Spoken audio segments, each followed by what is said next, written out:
For decades, the ugliest chapters of Belgian history have been buried, out of sight and out of mind.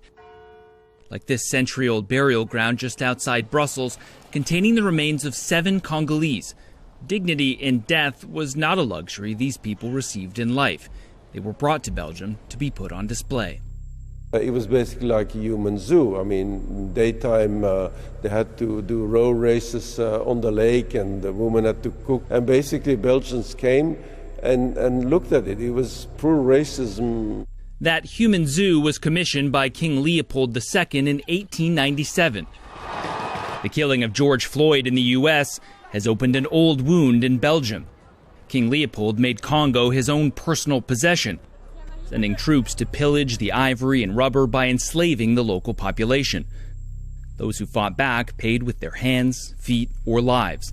At least 500,000 died. And yet today Leopold is memorialized in street names and statues across Belgium. Je me sens un peu rabaissée parce que c'est les gens de mon origine, de ma communauté, qui ont été tués. Et c'est comme si tu mettais une statue d'Hitler en plein Berlin. Moi, je me sens comme ça. C'est comme si tu mettais une statue de Léopold II en plein Bruxelles. The visual legacy of a king who reigned for 44 years may well be taken down by a boy who's only been alive for 14. Noah, born in Belgium to Congolese parents, has got more than 80,000 people to sign his petition demanding the city of Brussels take down Leopold's statues by June 30th. Pierre Company was born in colonial Congo and is now Belgium's first black mayor.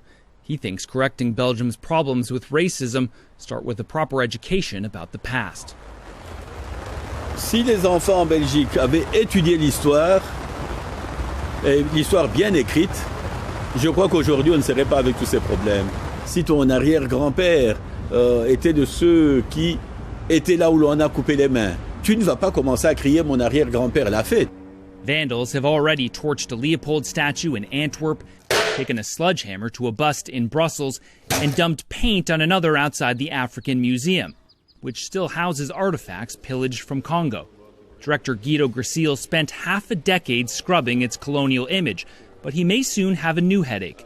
Several cities and towns are looking to the museum to give their Leopold-era statues a new home. We haven't really decided yet whether we want to become a memorial or shrine from Leopold II or whether we can convert it in some sort of work of contemporary art. So here you've tried to decolonialize this museum, and yet you may end up with a colony of Leopold statues. Yeah, but it will be in a different context. Last week, Parliament voted to start a Truth and Reconciliation Commission to atone for the sins of Belgian rule in Africa.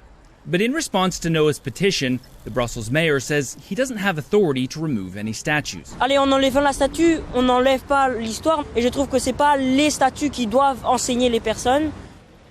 Removing the statues won't reverse the atrocities of yesterday, but the empty plinths may force Belgium to learn a lesson that's long overdue. Scott McLean, CNN, Brussels.